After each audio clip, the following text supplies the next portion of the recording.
तो आदाब, नमस्कार, गुड इवनिंग, सत श्री अकाल। एक बार फिर आप तमाम लोगों का स्वागत है क्राइम तक की कहानी के इस एपिसोड में। उम्मीद है पूरी फैमिली अच्छी होगी, अपना और अपनों का ख्याल रख रही होगी।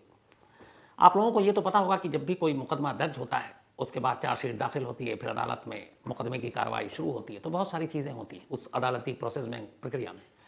फिर पुलिस चार्जशीट दाखिल करती है, फिर उसके बाद उस चार्जशीट में अपनी कहानी में वो गवाहों के नाम देती है, सबूतों की लिस्ट देती है, बहुत सारी चीज़ें होती हैं। फिर एक एक कर सारे गवाह कोर्ट में पेश किए जाते हैं। आपको ये भी पता है कि हमारे देश में जो केस में इतना वक्त लगता है, उसकी एक वजह ये भी है कि गवाहों की फहरिस्त और लिस्ट इतनी लंबी होती है कि उनकी गवाही पूरी होने में ही सालों बीत जाते हैं। कई बार एक एक गवाह को 5-5 बार बुलाना पड़ता है और तब जाकर कहीं आता है। कई बार गवाह आता है तो गवाही दर्ज नहीं हो पाती है। जैसे अभी इसी केस में आप ले लीजिए, जो इंद्राणी मुखर्जी, शीना बोरा, उसमें भी आधे गवाह की गवाही पूरी नहीं हुई है। दिल्ली के आप वो जो आफ्ताब पूनावाला और श्रद्धा केस ले लीजिए, उसमें जो गवाहों की लिस्ट है उनमें से भी बहुत सारे गवाहों की तो अभी गवाही पूरी नहीं हुई है, जबकि कहा जाता है कि फास्ट ट्रैक कोर्ट, जल्दी जल्दी सब कुछ होगा। तो गवाहों की गवाही एक बड़ा मसला है, जिसकी वजह से हमारे देश में सबसे ज़्यादा लेट में इंसाफ होता है। और कई बार ये खेल भी होता है दोनों तरफ के वकीलों का कि गवाहों की गवाही को रोक के रखो ताकि केस लंबा खींचे, और जो भी उनका मौकिल है वो गुनहगार है तो उसको सज़ा ना मिले, कम से कम जमानत पर बाहर रहे, क्योंकि फैसला हो गया तो जेल जाना पड़ेगा। तो ये तो हो गई गवाही की बात। लेकिन कई बार अदालत को लगता है कि अगर कोई गवाह बार बार बुलाने पर भी पेश नहीं होता है तो फिर उसके खिलाफ सम्मन जारी किया जाता है।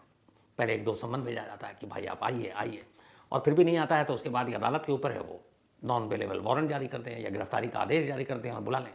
जैसे हमारे पेशे में कई बार हुआ, हम लोग कई क्राइम की स्टोरी करते हैं तो उस पर केस भी हो जाता है, कभी पुलिस की तरफ से, कभी क्रिमिनल की तरफ से। अब कई बार आप नहीं जा पाते हैं। मुझे याद है कि 3-4 तो मेरे खिलाफ वारंट इशू हो चुका था, कहीं पकड़ के जेल में डालने, इसलिए मजबूरन जाना पड़ा। जो अपने कंपनी के वकील, उन्होंने कहा एक बार हाजिरी लगा दीजिए वरना मुश्किल हो जाएगी, तो फिर जाना पड़ता है। तो ये तो चीज़ें हैं जो आपको समझाना था, इसलिए कि जो कहानी आप बताऊंगा वो आसानी से आप समझ जाएंगे। बात 2018 की है। मेरठ का इलाका दिल्ली के करीब, मेरठ के एक इलाके में कुछ झगड़ा हो रहा था। अचानक जो मेरठ के एसपी थे उस वक्त के, उनके दफ्तर में घंटी बजती है। उसके बाद फ़ोन उठाता है वहाँ का मुलाजिम, जो ड्यूटी पर अफसर मौजूद था। फ़ोन करने वाला बहुत हड़बड़ाहट में और घबराया हुआ कहता है कि साहब, इस फलाने इलाके में एक शख्स के ऊपर 8-10 लोग टूटे पड़े हैं और शायद वो उसको मार डालेंगे, तो आप जल्दी से पुलिस को भेज दीजिए। उधर से वो एड्रेस पूछता है, वो पता बताता है, उसके बाद फ़ोन रख देता है। वो बंदा सीधे अपने सीनियर को इन्फॉर्म करता है, बात एसपी तक जाती है। तो एसएसपी साहब फिर अपने नीचे के बताते हैं, उस लोकल थाने को इन्फॉर्म किया जाता है और कहा जाता है फ़ौरन मौका वारदात पर पहुँचो। अब आनन फानन में पुलिस की जिप्सी वहाँ पहुँच जाती है। जब पहुँचती है तो देखती है कि सच में जिसने फ़ोन करके सारी जानकारी दी वो सही था। वहाँ एक शख्स घायल हालत में पड़ा था, बुरी तरीके से घायल था। आनन फानन में पुलिस ने उसे उठाया, उसके बाद उसे अस्पताल भेज दिया। अब इधर पुलिस ने पूछताछ शुरू की, उधर बाद में उस शख्स की मौत हो गई। इधर छानबीन और तफ्तीश जारी है। छानबीन तफ्तीश जारी रही। मामला लोकल पुलिस का था। उसके बाद पुलिस ने तमाम गवाहों की लिस्ट बनाई और एक सबसे अहम गवाह, उस गवाह से पूछताछ शुरू की और फिर कहा कि तुम उस वक्त कहाँ थे। उसने बताया, साहब मैं मौके पर था। तो उसने बताया कि तुमने क्या देखा। तो उसने 2 पन्ने की एक गवाही दी। पुलिस ने कहा जो तुमने बताया वो 2 पन्ने में लिख के दो और उस पर अपना नाम लिखो और साथ में डेट लिखो। तो उसने जो गवाही दी थी उसमें ये गवाही थी कि जिस वक्त ये झगड़ा हो रहा था, मैं अपने घर में बैठा खाना खा रहा था घर के बाहर, तभी अचानक शोर की आवाज़ सुनी और देखा कि कई लोग एक शख्स के ऊपर टूटे हुए और उसे बुरी तरीके से मार रहे हैं। मैंने मदद के लिए कोशिश भी की, बीच बचाने की भी कोशिश की, लेकिन वो सब इतने खतरनाक मूड में थे कि मेरी हिम्मत नहीं हुई कि उनसे जाकर उनसे बहस कर सकूं। और उसके बाद फिर तो पुलिस आ गई, लेकिन मैंने अपनी आंखों से देखा था कि 8 से 10 लड़के थे और वो एक शख्स को पीट रहे थे। जिसको मार रहे थे उसका नाम था फरहान। अब उसके बाद उसने अपना बयान दर्ज किया और बयान दर्ज करने के बाद उसने तारीख लिखी, और जो तारीख थी वो तारीख उसने लिखी थी 14 जुलाई 2018। अब इस बयान को भी उस सारी जो केस की चीज़ें थी उसके साथ संभाल के रखा गया। पुलिस ने तफ्तीश की, इसके बाद करीब 8 लड़कों को पकड़ लिया। 8 लड़कों में से कुछ नामजद थे, कुछ बाद में उनकी गवाही के ऊपर पकड़ा गया और फिर 90 दिन के अंदर अंदर पुलिस ने चार्जशीट दाखिल की। चार्जशीट दाखिल करने के बाद अब मामला अदालत में पहुंच गया। अब अदालत में मुकदमे की कार्रवाई शुरू होनी है। एक एक कर तमाम गवाह अदालत के सामने पेश हो रहे हैं, गवाही चल रही है। अब आई उस शख्स की गवाही जिस गवाही के ऊपर यह केस सबसे ज़्यादा मजबूत खड़ा हुआ था, और वो गवाही थी इस शख्स की, और जो गवाह था उसका नाम था महफूज। अब महफूज की गवाही इसलिए इंपॉर्टेंट थी कि जिस जगह पर 8-10 लड़कों ने कत्ल किया था वो उसके ठीक घर के सामने था। उसने अपनी आंखों से उन सबको मारते पीटते हुए देखा था और बाकायदा पुलिस को गवाही दी थी, और गवाही के साथ उसने दस्तखत किए, 2 पन्ने की गवाही का पूरा नोट लिखा, तारीख लिखी। तो एक एक कर सब गवाह आते गए। अब पुलिस से कहा गया कि भाई जो सबसे इंपॉर्टेंट गवाह है पुलिस का, उसको पेश किया जाए। तो पहली बार पुलिस ने कहा साहब वो किसी काम से बाहर गया। अदालत ने कहा ठीक है, दूसरे गवाह को पेश किया जाए। फिर दूसरा, तीसरे, गवाही बाकी की चलती रही। फिर घूम फिर कर कुछ वक्त बीता। अब अदालत को याद आया, अदालत ने कहा कि भाई वो आपका मेन गवाह जो कहाँ है, महफूज। पुलिस वाले के फिर उन्होंने कहा, कुछ बहाना बनाया कि सर कुछ ज़रूरी काम से इधर उधर नहीं है, शहर में नहीं है, रोजी रोटी के लिए कहीं बाहर चला गया। अदालत ने फिर टाइम दिया, अगली तारीख दी कि भाई उसको पेश करो। अगली तारीख आई, फिर अदालत ने पूछा कहाँ है। फिर पुलिस ने कुछ बहाना बनाया। वक्त बीतता रहा। 2018 का मामला था। ये 18 के एंड में ही मुकदमे की कार्रवाई शुरू हो गई थी। उसके बाद लगभग साल बीत गया। गवाही एक एक कर पूरी हो रही है। अभी भी बहुत सारे गवाह हैं, लेकिन जो पुलिस का सबसे अहम गवाह है वो अब तक कोर्ट में पेश नहीं हो पा रहा, और वो है महफूज। अब अदालत को फिर याद आया। फिर उन्होंने पुलिस से कहा कि भाई ये गवाह कहाँ है, क्योंकि जब भी कोई दलील दे तो पुलिस बहस के दौरान ये बताए, जो सरकारी वकील हों या जो फिर अक्यूज के वकील थे, कि ये झूठा केस है, हमारे मौकिल को किसी ने मारते पीटते नहीं देखा। तो फिर जो सरकारी वकील हैं, पुलिस के वकील, वो दलील दें कि नहीं हमारे पास गवाह है, उसने अपनी आंखों से देखा, उसके घर के सामने ये सब कुछ हुआ।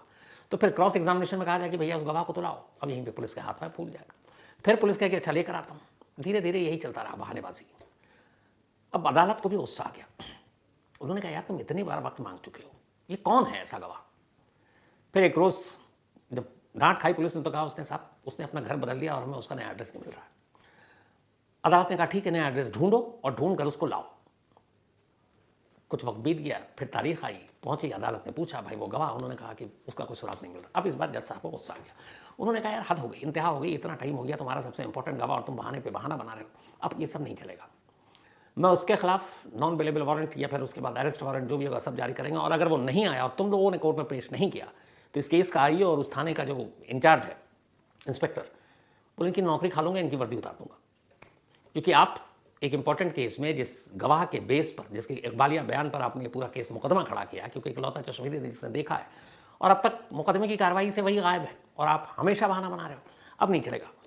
तो अब एक काम करो कि इस तारीख तक उसको लेकर आओ, और नहीं लाए तो मैं तुम जो पुलिस वाले हो ना, जो आईओ और ये थाने के हेड, इनके खिलाफ एक्शन लेंगे और इनको नौकरी से बर्खास्त करने की सिफारिश कर देंगे। और अदालत के पास पावर है। इसके बाद वारंट भी जारी हो गया। अब वारंट लेकर पुलिस वाले बाहर, अब परेशान, यार क्या करें, गवाह मिल नहीं रहा महफूज। तभी फिर वो एक रोज़ एक घर में घुसते हैं और उस घर के कई लोगों को उठा के थाने ले आते हैं। थाना लाने के बाद उन सबकी ठीक ठाक से पिटाई होती है। उसके बाद कहा जाता है कि यार महफूज कहाँ, उसको पेश करो। अच्छा, जिस घर से उठा कर लाए थे उसमें एक बंदा रहता था, एक अधेड़ शख्स का नाम महफूज। अब उसको ले आए और सब कहें कि भाई साहब वो अपनी कहानी बता रहे हैं, पुलिस वाले मानने को तैयार नहीं कर रहे हैं, मुझे चाहिए और अदालत में तारीख है। अब उनके रिश्तेदारों को पता चला कि उनके बहुत सारे रिश्तेदारों को पुलिस ने उठा रखा है। उन रिश्तेदारों ने एक वकील साहब को हायर किया और पूरी कहानी बताई कि किसी महफूज के चक्कर में हमारे रिश्तेदारों को थाने में इन्होंने बंद कर रखा और कह रहे हैं लेकर आओ, नहीं तो तुम सब अंदर रहोगे और खुद भी केस डाल देंगे। तो वकील ने कहा ठीक है मैं मुकदमा लड़ता हूँ। और वकील ने पूरी कहानी सुनी। वकील होशियार, उन्होंने कहा ठीक है। अब उन्होंने पता किया कि इस गवाह की गवाही की तारीख कब की लगी हुई है। पता चला कि इसी महीने की तारीख, कुछ दिन बाद की। उन्होंने कहा ठीक। अब अदालत बैठी, उस मुकदमे की कार्रवाई शुरू हुई। उसके बाद जज साहब ने सबसे पहले छूटते ही पूछा कि हाँ भाई महफूज कहाँ। पुलिस वाले इससे पहले कि कुछ जवाब देते, वकील साहब खड़े हो गए जिनके लोगों को पुलिस वाले ने पकड़ रखा है महफूज के चक्कर में।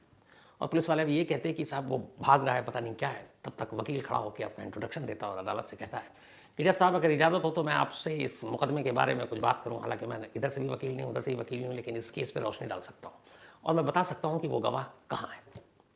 केस से जुड़ा हुआ पुलिस वाले भी हैरान, सरकारी वकील भी हैरान। तो अदालत इजाज़त दे देती। तो वकील साहब कहते हैं मुझे कुछ पूछताछ करनी है आईओ साहब से। अदालत इसकी भी इजाज़त। अब वकील साहब उनसे पूछने की अच्छा ये बताइए, महफूज नाम का जो गवाह है उसने क्या गवाही दी थी।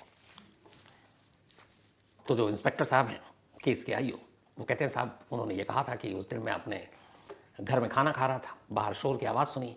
जब शोर की आवाज़ सुनी तो मैं बाहर आया। जब बाहर आया तो देखा कि बहुत सारे लड़के, करीब 8 से 10 उनकी गिनती होगी, एक लड़के के ऊपर टूटे हुए, उसे बहुत बुरी तरह मार रहे हैं। मैंने उनको रोकने की कोशिश की, उनको समझाने की कोशिश की, पर वो माने नहीं और उसे बुरी तरह पीटते रहे। पर मेरी इतनी हिम्मत नहीं थी कि मैं जाकर बीच बचाव करूँ। और उसके बाद पुलिस आ गई थी, किसी ने पुलिस को फ़ोन कर दिया, पर मैंने नहीं किया था। वकील साहब ने पूछा अदालत में कि अच्छा इंस्पेक्टर साहब, अच्छा उस वक्त वो इंस्पेक्टर नहीं, वो सब इंस्पेक्टर थे और जिन्होंने इस महफूज की गवाही को कलमबंद किया था। तो उन्होंने कहा अच्छा ये बताइए, ये गवाही आपने खुद ली थी उस विटनेस से जो इस केस का इकलौता चश्मदीद है। उन्होंने कहा साहब मैंने उससे 2 बार बात की, एक बार फ़ोन पर बात की और उसके बाद एक बार मैंने अपने सामने बिठाकर उससे गवाही ली। तो उन्होंने कहा अच्छा दिखने में कैसा था। तो उन्होंने बताया कि अधेड़ उम्र होगी, उम्मीद करीब 45-48 साल के दरमियान। तो उन्होंने कहा आपने गवाही कब ली थी? उन्होंने कहा जी मैंने दिन में ली थी।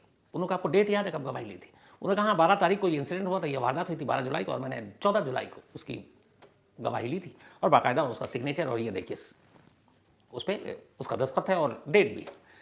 अब वो था उस गवाही का जो 2 पन्ने का बयान था, उस पर बाकायदा महफूज लिखा हुआ, डेट 14 जुलाई 2018 और समय भी दोपहर का लिखा हुआ।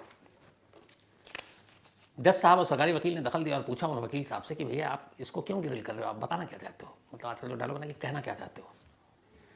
तो वकील साहब ने कहा साहब मैंने इनसे बातचीत कर ली, अब मुझे और कुछ कहना नहीं है, बस एक पन्ना आपको दिखा रहा हूँ, जज साहब इसको देख लीजिए। वकील साहब ने कोर्ट की जेब से एक पन्ना निकाला और जज साहब की तरफ बढ़ा दिया। अर्दली ने उठाकर पन्ना जज साहब को दे दिया। जज साहब ने पन्ना देखा, जज साहब परेशान और हैरान। उसके बाद उन्होंने आईओ की तरफ देखा, बोला आप श्योर हैं कि आपने महफूज की गवाही खुद कलमबंद की, खुद उससे बात की, खुद दर्ज किया? इंस्पेक्टर साहब को पता नहीं उस पन्ने में क्या है। कह रहे हैं जी जज साहब मैंने खुद कहा है और मैं अदालत के सामने बोल रहा हूँ और मैं सच कह रहा हूँ। उन्होंने कहा ये जानते हैं पन्ना क्या जो मेरे हाथ में वकील साहब ने दिया? उन्होंने कहा मुझे नहीं मालूम। उन्होंने कहा ये पन्ना बताता है कि जिस महफूज की गवाही आपने 14 जुलाई 2018 को दोपहर को कलमबंद की, उस महफूज की मौत 2002 में हो चुकी है और ये उसका डेथ सर्टिफिकेट है। अब या तो डेथ सर्टिफिकेट झूठा हो, लेकिन मैं इसको इसलिए झूठा नहीं मानूंगा कि दर्जनों बार आपको मौका दिया कि उस गवाह को कोर्ट में पेश किया जाए और आपने हर बार बहाना बनाया। अब मुझे समझ में आ रहा है कि वो गवाह भूत है, तभी तो नहीं आया। अब जज साहब खुद ही हैरान है कि क्या मैंने एक भूत को सम्मन जारी किया पहले और फिर एक भूत के खिलाफ मैंने अरेस्ट वारंट जारी कर दिया। कानून तो इन सब चीज़ों को मानता नहीं है, तो फिर भैया वो कौन था? अब जज हैरान परेशान, लेकिन फिर उन्हें थोड़ी देर में बात समझ में आ गई। उन्होंने कहा कि आइयो साहब आप अब सच सच बता दीजिए कि क्या महफूज की गवाही आपने अपने होश व हवास में अपने सामने बैठ कर दिया था? अब इधर जो सब इंस्पेक्टर आए हैं उनके पसीने छूट रहे हैं, वो बार बार हगला रहे हैं, कह रहे हैं जी। तो कह रहे हैं अगर उसने 2018 14 जुलाई को आपको ये गवाही दी तो फिर 16 साल पहले 2002 में वो मर कैसे गया था? तो आपने मुर्दे की गवाही दी। जज साहब को कहानी समझ में आ गई। उन्होंने फौरन आदेश दिया कि इस पूरे मामले में और इस गवाह की इंक्वायरी होनी चाहिए कि वो जिंदा है कि मुर्दा है, भूत है कि इंसान है। अदालत से आदेश पास, सीधे एसएसपी को भी हड़काया गया। कहा गया कि आप इंक्वायरी करके अदालत के सामने सच्चाई रखें। उसके बाद एसएसपी ने एसपी को इंक्वायरी की, जिम्मेदारी सौंपी, और जब जिम्मेदारी सौंपी तो फिर सच सामने आया। सच जो हमारी पुलिस बहुत बार करती है, सिर्फ यूपी पुलिस की बात नहीं है, पूरे देश की अलग अलग पुलिस। सच ये था कि जब ये इंसिडेंट हुआ, सब इंस्पेक्टर साहब थाने में उस वक्त इंचार्ज, उन्हें लगा यार आम लड़ाई झगड़ा है, उसके बाद ठीक है डेथ हो गई, कहाँ है इतनी मेहनत करूँ, कुर्सी पे बैठा हूँ एसी में ठीक ठाक हूँ, कहाँ गवाह सबूत ये सब ढूंढना कि। उन्होंने कुछ लोगों को फ़ोन किया, फिर उन्होंने पूछा कि यार वहाँ पे कौन कौन रहता है। फिर एक से उन्होंने कहा कि अच्छा सुन, तूने क्या देखा? उसने कहा देखा तो कुछ नहीं, मैंने सुना है सब। तो बोला ठीक है तो इसको लिख दे कागज़ पे और तू गवाह बन जा, फेक गवाह। उसने उनको लिख दिया और वो जो बंदा था उसके बाद से वो मेरठ का इलाका छोड़ के पता नहीं किस शहर में जाके अपनी नौकरी कर रहा है, अपने फैमिली के हिसाब चला गया, वो वहाँ रहता भी नहीं है। अब इंस्पेक्टर साहब को ये लगा था, सब इंस्पेक्टर साहब को, गवाही हो गई, जब मुकदमे का ट्रायल शुरू होगा, फैसला आएगा, तब तक तो देखे जाएंगे, सब भूल चुके होंगे क्या कुछ होना है। लेकिन उन्हें पता नहीं था कि एक गवाह उन्हें फंसा देगा। उन्होंने जिस गवाह का नाम लिखा था वो मुर्दा था।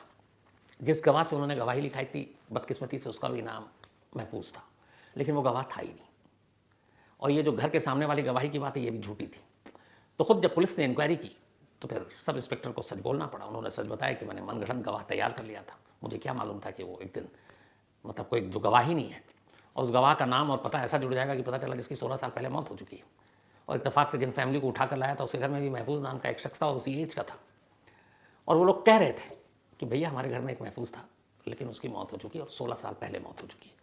तब वकील ने कहा उस दिन कि जो डेथ सर्टिफिकेट इनकी फैमिली को इन्होंने पकड़ के रखा हुआ है कि तू महफूज को ला, और बता रहे हैं ये कि देखो वो मुर्दा है, ये डेथ सर्टिफिकेट है, पर वो मानने को तैयार नहीं। इसलिए अदालत साहब मुझे ये सब कुछ करना पड़ा, उनका वकील बनकर और अदालत में आना पड़ा।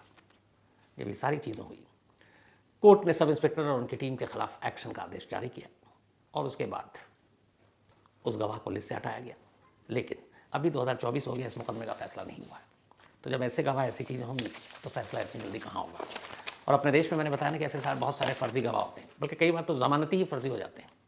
ज़मानत मिली है, 4 को खड़ा कर दिया, उनमें से 2-3 तो जिंदा होते भी कि नहीं होते पता ही नहीं है, लेकिन ज़मानत के ज़मानतदार वो जिंदा मुर्दा भूत या इंसान पता ही नहीं चलता। तो ये बहुत पहले से चला रहा है। शायद आप लोगों में से बहुत सारे लोगों के लिए ये अनोखा होगा, लेकिन हम लोगों के लिए नहीं है। यहाँ इस तरीके से मुर्दों को भी गवाह बनाया जाता है और कई बार तो मुर्दे मुजरिम भी बन जाते हैं। अजीब खेल है, सब चलता है। और हाँ, कल मैंने आपको बताया था मैडम सर की जो कहानी, उसके बाद एक खबर आ गई थी यूपीएससी के जो चेयरमैन थे उन्होंने इस्तीफा दे दिया। 2029 तक उनको रहना था, लेकिन उसका शायद इस केस से मतलब नहीं है कि यूपीएससी में कोई धांधली हुई, वो पर्सनल रीज़न से उन्होंने इस्तीफा दिया था, तो ये भी सुर्खियों में। तो खैर कोई कहानी में आज इतना ही, लेकिन कहानी खत्म करूँ उससे पहले वही अपना सिलसिला। आज रोहान का बर्थडे, तो हैप्पी बर्थडे रोहान, हमेशा अच्छे रहो, खुश रहो। और ये रोहान जो है हमारी टीम में है आमिर हक के सबसे छोटे बेटे हैं, और इनका बर्थडे है वैसे कल, तो एडवांस में, क्योंकि कल संडे कहानी होती नहीं है। तो रोहान हैप्पी बर्थडे, खूब इन्जॉय करो पापा के साथ, पूरी फैमिली के साथ। एंड आमिर एंड शिल्वी, तुम बहुत बहुत बधाई रोहान का ये बर्थडे और जन्मदिन। पार्टी करना, कुछ बच जाए तो लेते आना। इसके अलावा ज्योत्सना मकवाना, इनका भी आज जन्मदिन है, तो हैप्पी बर्थडे ज्योत्सना। और ये नरेंद्र मकवाना जी की वाइफ हैं, और साथ ही भेजा है लंसी और मीत ने। मोहम्मद शाहरुख, इनका भी बर्थडे है, तो हैप्पी बर्थडे शाहरुख, भेजा है इनके दोस्त अक्की ने। साथ ही रूबी राठौर, इनका भी आज जन्मदिन है, तो हैप्पी बर्थडे रूबी, और ये ऋषभ राठौर की सिस्टर हैं। मोहम्मद फ़हीम सऊदी अरब से, इनका भी आज जन्मदिन, तो हैप्पी बर्थडे फ़हीम साहब। इसके अलावा वर्षा कुमारी, हैप्पी बर्थडे वर्षा, हमेशा अच्छी रहो, खुश रहो, and thank you so much इस प्यार भरे मेल के लिए। ये बेगूसराय से हैं वर्षा, एंड अपने पापा को भी मेरा हेलो नमस्ते बोलना। और वर्षा के पापा जो है वो पुलिस में है, शायद झारखंड में पोस्टेड है। तो Varsha happy birthday, enjoy your day, पूरी फैमिली की मेरी तरफ से थैंक यू भी बोलना। साथ ही गुरफतेह सिंह सिद्धू, गुरफतेह का भी आज जन्मदिन है, तो हैप्पी बर्थडे गुरफतेह। और ये नरेंद्र सिंह और सुखपाल कौर सिद्धू, इन दोनों के बेटे हैं, और इनका जन्मदिन भी कल है, तो कल संडे था इसलिए आज एडवांस में हैप्पी बर्थडे। इसके अलावा नाजिया प्रवीण और अब्दुल हसन, इन दोनों की मैरिज एनिवर्सरी है, तो नाजिया और अब्दुल हसन आप दोनों को बहुत बहुत मुबारक। साथ ही अनुज पंघाल, इन्होंने कहानी की फरमाइश की है। कमलेश तमाकू वाला, इन्होंने भी कहानी की फरमाइश की है। मोहम्मद हसन वैंकोवर कनाडा से, पक्का आपसे मुलाकात होगी हसन साहब जब भी आप आएंगे।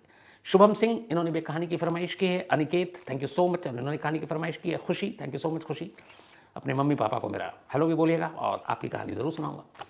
तो कहानी में आज इतनी ही, अब आपसे मुलाकात होगी मंडे को, लेकिन क्राइम कहानियाँ विद शम्स में आज तक पर रात 11 बजे कल आप सुन सकते हैं, जो जगन्नाथपुरी के तहखाने और ख़जाने की रहस्य की कहानी आज तक पर संडे को रात 11 बजे। और वैसे कहानी में जो रूटीन हम लोगों की है, मंडे रात 9 बजे मुलाकात होगी किसी नई कहानी के साथ। इधर शिकारपुरी भी हंस रहे, खुश हो रहे हैं, क्योंकि कल इनकी छुट्टी है।